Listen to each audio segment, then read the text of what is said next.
నమస్తే welcome to our channel నేను సిరి విశాఖ నుంచి అయితే బొత్స ఝాన్సీ గారు ఎంపీగా పోటీ చేస్తున్నారు కానీ అక్కడ ఆ పార్టీలోనే చాలా వ్యతిరేకత ఉంది కానీ వన్స్ ఒకసారి కాంగ్రెస్ అక్కడ నుంచి అంటే ఎంట్రీ అయితే అసలు ఆ సీన్స్ ఎలా ఉంటాయి అసలు అక్కడ పరిణామాలు ఎలా ఉంటాయని మనతో పాటు చర్చించడానికి మనతో పాటు ఉన్నారు ప్రముఖ సీనియర్ జర్నలిస్ట్ సిఎస్ రావు గారు. నమస్కారం సార్. నమస్తే సిరి. సార్ ఇప్పుడు చూస్తున్నట్టయితే బొత్స ఝాన్సీ గారు ఎంపీగా అక్కడ పోటీ చేస్తున్నారు విశాఖ నుంచి. సో అక్కడ అందులోనే వ్యతిరేకత అంటే వైసీపీ పార్టీ నుంచి చాలా వ్యతిరేకత కనిపిస్తుంది. అది కాకుండా ఒక్కసారి కాంగ్రెస్ ఎంటర్ అయితే అసలు పరిస్థితులు ఎలా ఉండబోతున్నాయి సార్? ఒకటేంటంటే ఉత్తరాంధ్రలో వైఎస్ఆర్ కాంగ్రెస్ పార్టీ బలహీనంగా ఉందని తాజాగా వస్తున్నటువంటి సర్వేలన్నీ కూడా ఎక్కువగా చెప్తూ ఉన్నాయి. అసలు ఆ పరిస్థితి ఎందుకు వచ్చింది వైఎస్ఆర్ కాంగ్రెస్ పార్టీకి అంటే ఒక చరిత్రను కనుక తీసుకుంటాం మనం. అక్కడ విజయమ్మ పోటీ చేసింది. తొలి రోజుల్లో ఆయన 2014లో విజయమ్మ పోటీ చేసింది. వైఎస్ఆర్ కాంగ్రెస్ పార్టీ మొట్టమొదటి ఎన్నిక అది.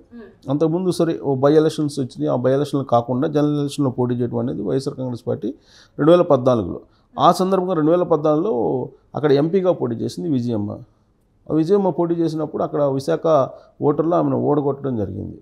ఆ రోజు నుంచి విశాఖ గడ్డ మీద ఎట్టైనా సరే జగన్మోహన్ రెడ్డి జెండా పాతాలి, జగన్మోహన్ రెడ్డి హవా కొనసాగించాలి, అక్కడ మరొక కడపలాగా ఉత్తరాంధ్రాన్ని తయారు చేయాలి అనేటువంటి ఒక యాంగిల్లో రాజకీయంగా ఆయన ప్రత్యేకమైనటువంటి కాన్సన్ట్రేషన్ చేశాడు జగన్మోహన్ రెడ్డి. ఆ క్రమంలో ఉత్తరాంధ్ర సంబంధించి ఇన్ఛార్జిగా విజయసాయిరెడ్డిని అక్కడ పెట్టాడు. సో విజయసాయిరెడ్డి తొలి రోజుల్లో బాగానే చేసినట్టు ఉత్తరాంధ్రాన్ని బాగా కోఆర్డినేట్ చేస్తున్నట్టు కనిపించింది. కానీ ఆ తర్వాత ఉత్తరాంధ్ర జిల్లాలో ఉండేటువంటి ఎమ్మెల్యేలు ఎవరైతే ఉన్నారో, ప్రత్యేకించి వైజాగ్కి సంబంధించినటువంటి ఎమ్మెల్యేలు సగం మందికి పైగా విజయసాయిరెడ్డికి వ్యతిరేకంగా మారారు.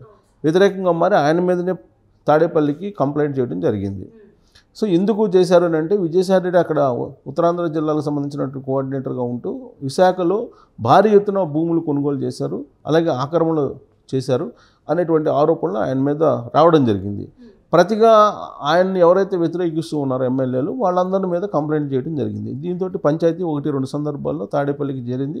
ఆ తర్వాత ఆ మొత్తం వ్యవహారాన్ని సర్దిద్దేటువంటి క్రమంలో విజయసాయిరెడ్డిని అక్కడి నుంచి మార్చేసి తాడేపల్లి కేంద్ర కార్యాలయంలోకి కూర్చోబెట్టారు. ఆయన ప్లేస్లో వైవి సుబ్బారెడ్డిని నియమించారు అక్కడ. సో వైవి సుబ్బారెడ్డిని నియమించి వైవి సుబ్బారెడ్డికి కోఆర్డినేటర్ బాధ్యతలు అప్పచెప్పారు. ఉత్తరాంధ్ర ఇన్ఛార్జిగా బొత్స సత్యనారాయణ ఉన్నారు, కోఆర్డినేటర్గానేమో వైవి సుబ్బారెడ్డి ఉన్నారు.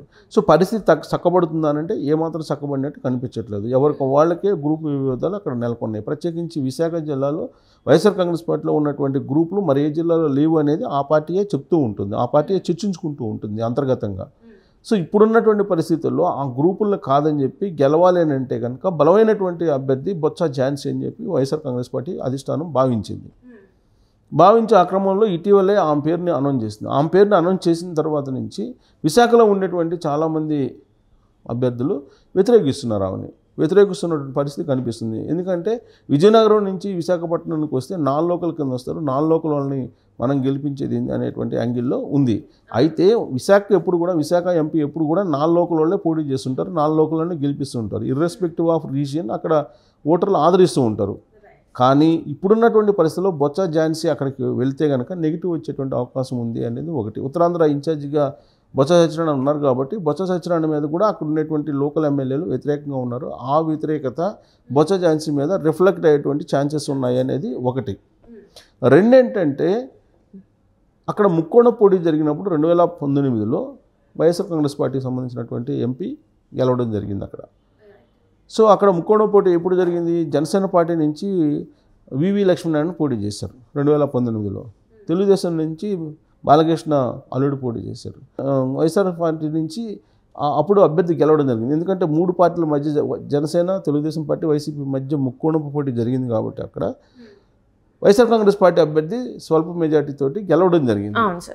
కానీ ఈసారి అక్కడ ముక్కోణపు పోటీ జరిగేటువంటి పరిస్థితి కనిపించట్లేదు. జనసేన, తెలుగుదేశం పార్టీ ఒక కూటమిగా ఉన్నాయి. దాంతో ఈసారి వైఎస్ఆర్ కాంగ్రెస్ పార్టీ అభ్యర్థి గెలవడం అనేది చాలా కష్టమైనటువంటి పని. అందుకే ఝాన్సీని అక్కడ బలమైన అభ్యర్థిగా ఎవరు లేకపోతే అక్కడ ఆమెని నిలబెట్టేందుకు వైఎస్ఆర్ కాంగ్రెస్ పార్టీ నిర్ణయం తీసుకుంది. కానీ అక్కడ ఉండేటువంటి గ్రూపు విభేదాలు ఆమెను గెలిపించేటువంటి పరిస్థితి కనిపించట్లేదు. అయితే ఒక చిగురాశ ఏంటంటే తాజాగా జరిగినటువంటి పరిణామాలు, కాంగ్రెస్ పార్టీ నుంచి పిసిసి అధ్యక్షురాలిగా షర్మిల ఎంపికయ్యారు. షర్మిల 21వ తారీఖున బాధ్యతలు స్వీకరించబోతున్నారు. స్వీకరించిన తర్వాత ఆమె వేసేటువంటి స్టెప్స్ మీద ఈ బొత్స ఝాన్సీ యొక్క భవిష్యత్ ఆధారపడి ఉంటుంది అనేది.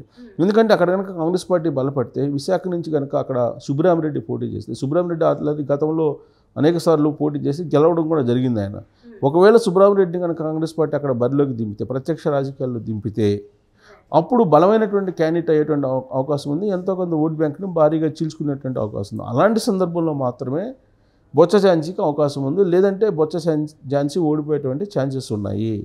సో ఇక్కడ కాంగ్రెస్ ప్లే చేసేటువంటి రోల్ మీద వైఎస్ఆర్ కాంగ్రెస్ పార్టీ యొక్క భవిష్యత్తు వైజాగ్లో ఆధారపడి ఉంది. సో ఈ ఈక్వేషన్లో కాంగ్రెస్ పార్టీ వైపు చూస్తుంది. కాంగ్రెస్ పార్టీ గేమ్ ఎలా స్టార్ట్ చేస్తుందండి. ఇప్పటి వరకు పీసీసీ అధ్యక్షులకు ఇంకా బాధ్యతలు స్వీకరించలేదు. రేపు ఆమెను స్వీకరించబోతున్నారు. స్వీకరించిన తర్వాత ఆమె వేసేటువంటి స్టెప్స్ ఏ విధంగా ఉంటాయి, ఎవరెవరు కాంగ్రెస్ పార్టీలో యాక్టివ్ అయ్యేటువంటి అవకాశం ఉంది అనే దాని మీద బొత్స ఫ్యామిలీ యొక్క రాజకీయం ఆధారపడి ఉంది. ఎస్పెషల్లీ ఎందుకు బొత్స ఫ్యామిలీ అని ఎందుకు అంటున్నారంటే, బొత్స ఝాన్సీతో పాటు బొత్స సత్యనారాయణ, ఆయన మేనల్లుడు, అలాగే ఇంకొక కుటుంబ సభ్యులు, మొత్తం నలుగురికి టికెట్లు ఇవ్వడం జరిగింది వైఎస్ఆర్ కాంగ్రెస్ పార్టీ. దాదాపుగా వైఎస్ఆర్ కాంగ్రెస్ పార్టీలో ఇన్ని టికెట్లు ఏది లేదు. సో కాబట్టి బొత్స ఫ్యామిలీ రాజకీయంగా మునగడమా తేలడమా అనేది ఈ ఎన్నికలతో డిసైడ్ కాబోతుంది. అది కూడా వైజాగ్ నుంచే డిసైడ్ కాబోతుంది. సో దాంతో కాంగ్రెస్ పార్టీ వేసేటువంటి స్టెప్స్ మీదనే వీళ్ళ యొక్క భవిష్యత్తు ఆధారపడింది. ఇంకోటి ఏంటంటే, బొత్స సత్యనారాయణ గతంలో పీసీసీ అధ్యక్షుడిగా కూడా చేశాడు. ఆయన కాంగ్రెస్ పార్టీ వాళ్ళతో సుపరిచయాలు ఉన్నటువంటి లీడర్ ఆయన. సో ఇలాంటి పరిస్థితుల్లో వైఎస్ఆర్ కాంగ్రెస్ పార్టీలు ఇప్పుడు ఉన్నారు కాబట్టి, వైఎస్ఆర్ కాంగ్రెస్ పార్టీ నుంచి ఎక్కువ కాంగ్రెస్ పార్టీ ఓట్లు చీల్చుకుంటుందా లేదా తెలుగుదేశం పార్టీ ఓట్లు చీల్చుకుంటుందా అనేది కూడా ఒక రాజకీయ ఈక్వేషన్.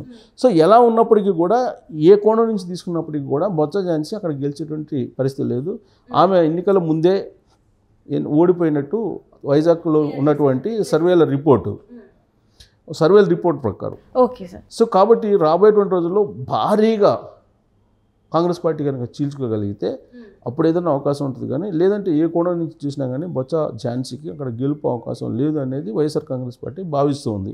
ఇలాంటి పరిస్థితుల్లో చివరి నిమిషంలో ఆమె అభ్యర్థిత్వాన్ని కూడా మార్చేటువంటి అవకాశం ఉందా అనేది కూడా ఒకటి వినిపిస్తుంది. అంటే ఇప్పటికే 4 వచ్చాయి కదా సార్, ఇప్పటికే 4 సార్లు విడుదల చేశారు జగన్ గారు. అంటే మళ్ళీ కూడా నేమ్ మళ్ళీ చేంజ్ చేసే అవకాశం ఉందంటారా? ఇప్పుడు ఆల్రెడీ వాళ్ళు అనౌన్స్ చేసి నువ్వు క్యాండిడేట్ అని చెప్పట్లేదు. ఆయన ఏం చెప్తున్నాడు, కోఆర్డినేటర్, శాఖ పార్లమెంట్ లోక్సభ స్థానానికి కోఆర్డినేటరు, సమన్వయకర్త అని చెప్తున్నారు, క్యాండిడేట్ అని చెప్పట్లేదు. అలాగే ఇప్పుడు అభ్యర్థులను కూడా ఇప్పుడు ఎవరైతే అనౌన్స్ చేస్తున్నారో అసెంబ్లీలకి వాళ్ళని కూడా సమన్వయకర్త అంటున్నారు. సో ఇప్పుడు మార్చిన తర్వాత మళ్ళీ సర్వే చేస్తారు, ఫైనల్ సర్వే చేపిస్తారు. ఫైనల్ సర్వే చేసి ఐప్యాక్ లేదంటే ఆయన నిఘా వర్గాలు లేదంటే ఆయన ప్రైవేటు సైన్యం చేత చేయించుకున్న సర్వే, ఇలా రకరకాలుగా సర్వేలు చేయించుకున్న తర్వాత మార్చినటువంటి అభ్యర్థి ప్రోగ్రెస్ కూడా బాగలేకపోతే చివరి నిమిషంలో క్యాండిడేట్ మారుస్తారు. వీళ్ళే ఖచ్చితంగా కన్ఫర్మ్ అని చెప్పడానికి లేదు. ఇంకా ఎన్నికల షెడ్యూల్ రాలేదు, ఇంకా 2 నెలల టైం ఉంది. ఈ 2 నెలల్లో ఈ మార్చినటువంటి అభ్యర్థుల గ్రాఫ్ పరిశీలిస్తారు. పరిశీలించిన తర్వాత గ్రాఫ్ బాగాలేకపోతే చివరి నిమిషంలో మార్చేటువంటి ఛాన్సెస్ కూడా లేవు. అందుకే బొత్స ఝాన్సీకి అనౌన్స్ చేశారు. అనౌన్స్ చేసిన తర్వాత సర్వే చేస్తున్నారు. ఆ సర్వే రిపోర్ట్స్ అనుకూలంగా లేవని తేలుతుంది. సో కాబట్టి ఇంకొక సర్వే కూడా చేయించే అవకాశం ఉంది. ఆ సర్వేలో కూడా వెనకబడి ఉంటే కనుక ఇమీడియట్గా ఆమెను తప్పించేటువంటి అవకాశం ఉంది. చివరి నిమిషంలో ఏదైనా జరగచ్చు. సో జగన్మోహన్ రెడ్డి ఇప్పుడు ప్రకటించినటువంటి వాళ్ళు 5 లిస్టులో 6 లిస్టులో ప్రకటించినటువంటి వాళ్ళు పక్కాగా 100% వాళ్ళే ఎన్నికల బరిలో ఉంటారు అని చెప్పడానికి లేదు. రైట్.